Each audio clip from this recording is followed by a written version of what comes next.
Hello readers and writers of the internet, welcome back.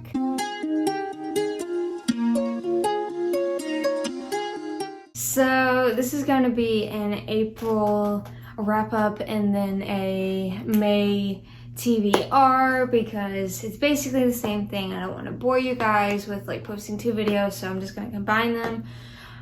April's been kind of a busy month. It's finals week here right now, and I also got a dog. So if you guys like hear anything, it's because he's here in the room with me. Very fun time. So, The Ghost Map by Steven Johnson. This one I had to read for my sociology class. I also had to write a mini 2-page paper every 2 chapters, I believe. So this is about the cholera outbreak in the 1800s, kind of, swept over London. It's kind of eerie how some things are so similar to, what we're going through right now. My professor was like, but we do read this book every year. I didn't choose it specifically because of this. It just happened to fall. My apologies, blah, blah. I liked it, not as much as I thought I would. I think I gave this book 2 or 3 stars. It focused a bit more on like science and like microbiology and stuff like that, which is great. That's just not really particularly my field of interest. I would have liked it a bit more if it focused on the people who were going through it, a bit more on the town, a bit more about the virus rather, than like the scientific method of the virus and stuff like that. So yeah, I didn't hate this book. I didn't like it. But yeah, it's The Ghost Map. A Nietzsche reader. I know I just butchered that. I do apologize. By Friedrich Nietzsche. This one I had to read for my psychology class. We didn't read all the way through. He just pointed out like specific passages and stuff for us to look at, and then I had to write a lovely little paper on it. I wrote mine about motives and morality, I believe. I'm not entirely sure. Everything's just kind of blending together. Yeah, I didn't rate this book just like I didn't rate my other book that I read for psychology, because, we didn't read all the way through it. But yeah, there were a few more interesting concepts and ideas in this one than in the last one. So I guess I kind of enjoyed this one a bit more than the other one, but at the same time, it's psychology, which I've come to find out is not my favorite. Strange the Dreamer by Laini Taylor. Guys, I finally did it. It feels like I've been working on this book like all year. I probably have.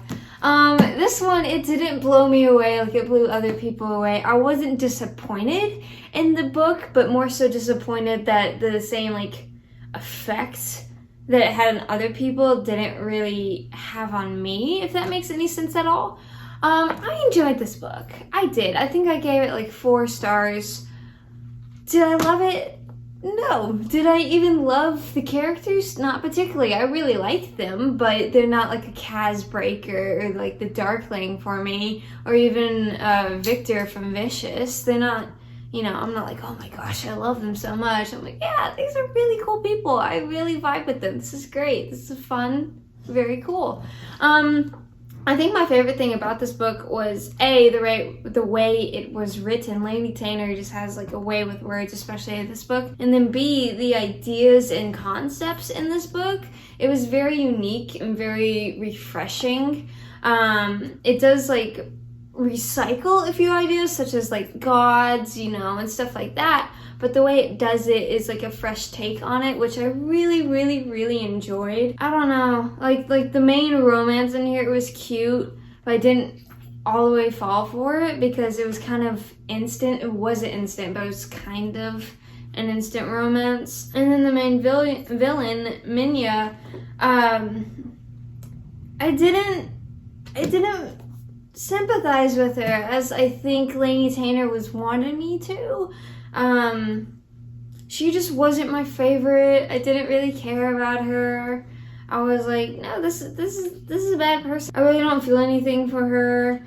The people up in the Citadel with Sarah and Minya, I believe it's Farrell, Sparrow, and Ruby. I really didn't all that much care for them. They were just kind of pushovers. They kind of did whatever Minya asked them to do. Like, they didn't defend Sarah, they didn't stick up for her.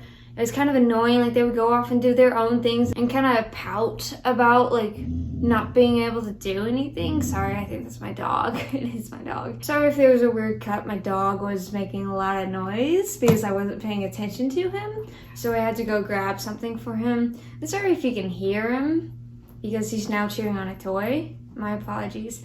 But yeah, I'm just like, no, you can go talk to her. Like, you haven't even attempted. You just kind of left. And I just didn't feel bad for them. You know, I was just like, I feel like you could do a little bit something in the situation, you know? Yeah, not my favorite. I enjoyed the characters just fine.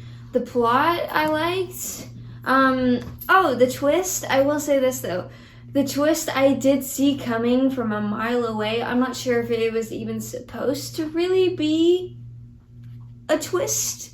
I'm not entirely sure if it was supposed to be a twist. If it was, like I said, I kind of saw it because it was hinted at enough and things just kind of added up. I'm like, oh, okay, that makes sense.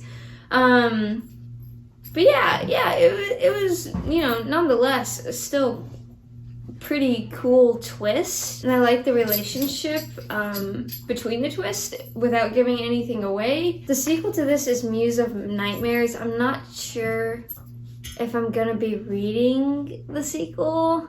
I don't know. Like, that one has better ratings on Goodreads, but I've also heard a lot of people say that it just didn't live up to Strange the Dreamer, which Strange the Dreamer didn't live up to my expectations, so Muse of Nightmares might. I don't know, just give me a comment down below if you read the book or if you heard things about it. I haven't heard that much about the sequel, so that's kind of concerning as well.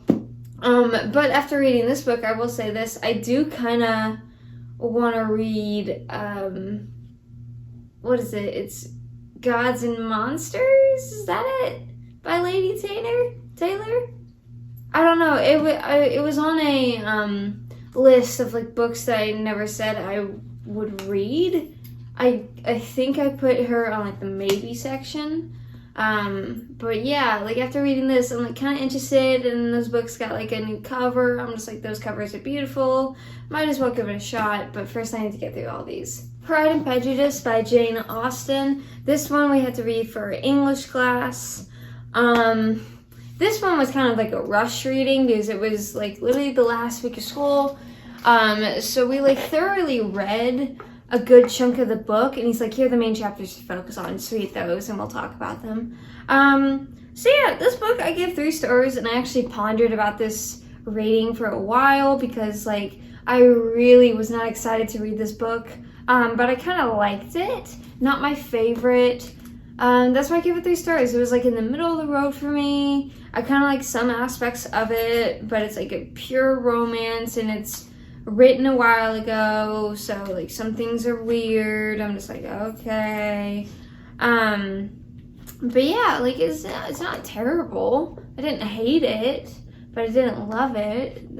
That's honestly really all I can say about it. In the Dark by Laura Ann White. I listened to this one on Audible. I do forget who read the book, but I'll put her name down on the screen for you guys. This one was like a murder mystery. It's like people are sent to this lodge and they start dying off one by one and all that fun stuff. And I was really looking forward to the cat and mouse game of things. This isn't a spoiler, and I won't, just in case it is, it really isn't, because it's like literally the first chapter of the book. But just in case you still want to read it or whatever, the book opens with a character who will go unnamed for purposes, being alive and being the last one alive. I'm just like, oh, now I know.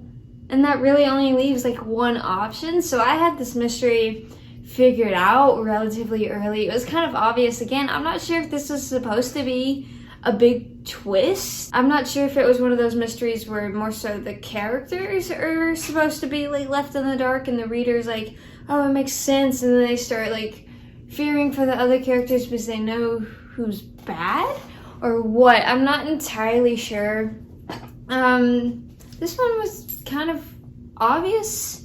I want to say midway through the book, so that just kind of made reading it or listening to it a bit tiresome. That's really the only word I can think to describe it. I mean, it was like a cool story about why everyone was there, and when they got to the lodge, you know, and like started to be killed off, I'm like, this is great, but it kept on switching back to like this subplot involving two detectives that I didn't really care about, and it just like kept on like taking me out of the scenes that I really, really, really wanted to be in.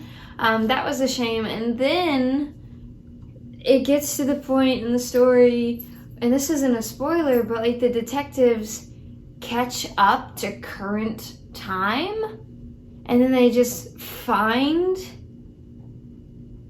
you know, the like bodies or the people or whatnot.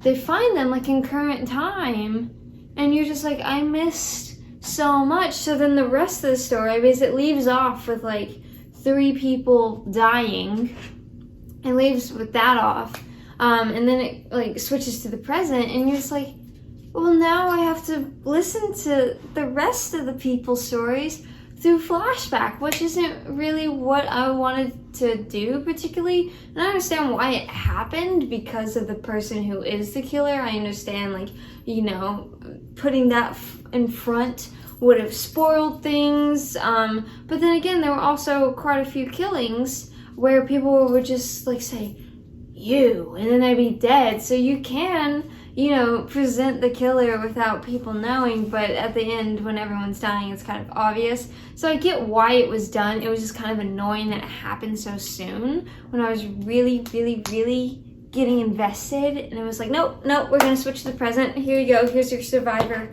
There you go, they're gonna tell the rest of the story. I'm just like, yay! This book, I believe I gave it 3 stars because I was, again, mutual on it, as I am with quite a few books evidently on this wrap up. I didn't hate it, I didn't love it. This book hasn't like inspired me to go read another of this author's books, if that tells you anything. Am I disappointed that I listened to it? No, not entirely. That's really all I can say. Now we'll be going into the May TBR section of this video.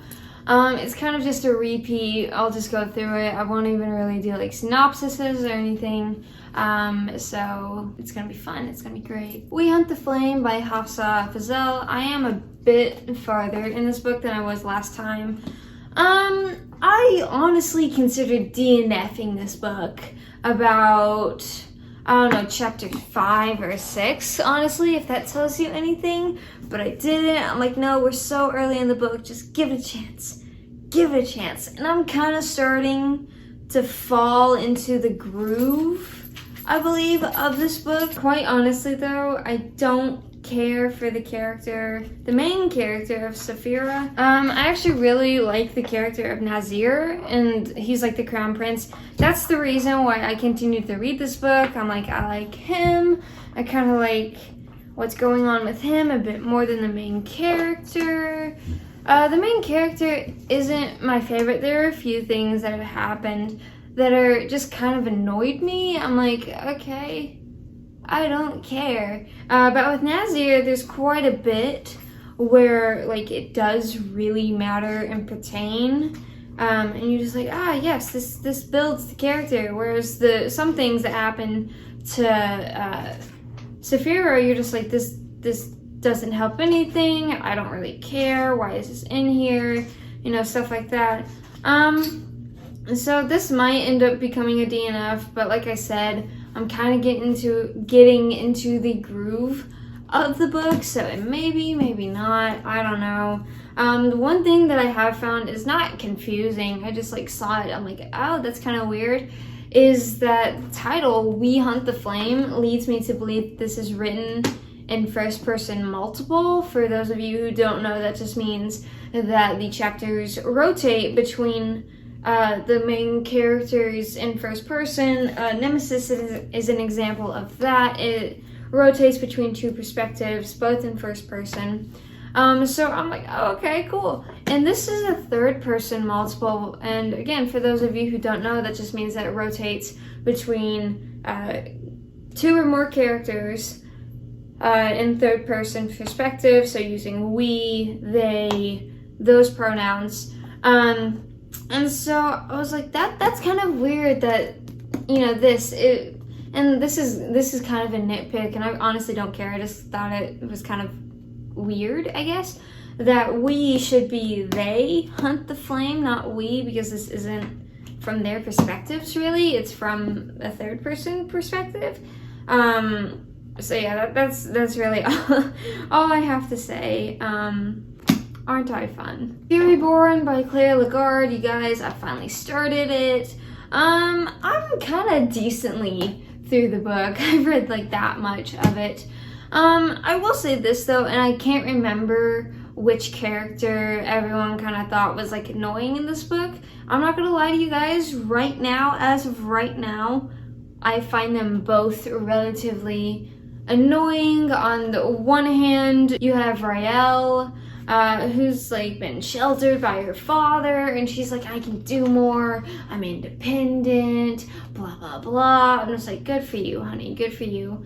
But then like when she does become independent, she like messes everything up like royally. So I'm just like, okay, cool. I don't know, that character trope of like, I'm more than what I look like is kind of tiring, especially when it's repeated over and over and over and over again, which it has been in this book thus far. I think Elena was the one that like said bothered people, if I do remember correctly. She kind of bothers me in the sense is that she's another kind of trope, and I kind of discuss this more in detail and why tropes that I hate. I'll put that video up there for you guys. But like, she's that woman that has to say that she's a powerful, you know, smart killer woman over and over and over again. Like, oh, killing is easy for me now, I could take out any man. I was like, good for you, I'm glad that you can do that. you know, I'm just like, I'd rather you show not tell. And there are a few instances where it is shown. I'm like, yeah, that was cool, that was very cool. But she just says it over and over and over again. I get that's part of her arc because she was kind of forced into this, and she's like, yeah, I shouldn't be good at killing people. I wish that aspect was described a bit more, or, you know, I wish that aspect was discussed a bit more in detail. And it might just be because I'm like so early in the book, but I'm like, that's interesting that like she's good at something that she doesn't want to do, that she's been forced into doing. But right now, as in chapter 6 of the book, it's like, I'm good at killing, I'm good at fighting, I'm good at jumping, I'm good at running. Yeah, so I don't know, like they're not annoying me enough for me to stop reading this book. Later on that might be the case, but as of right now, I'm just like, they're kind of annoying, but I can kind of see where their arcs are going. We'll just have to figure it out. And that is it for this video. I'm not going to bore you guys with going through the details of the other books. We all know, we've all been there, yada yada yada. Thank you as always for watching. Don't forget to like, share, comment, and subscribe. And it'd mean the world to me if you follow me on all my other social media, since Instagram, Facebook, Twitter. Those will be listed down in the description below. And I will see you in the next video. Bye!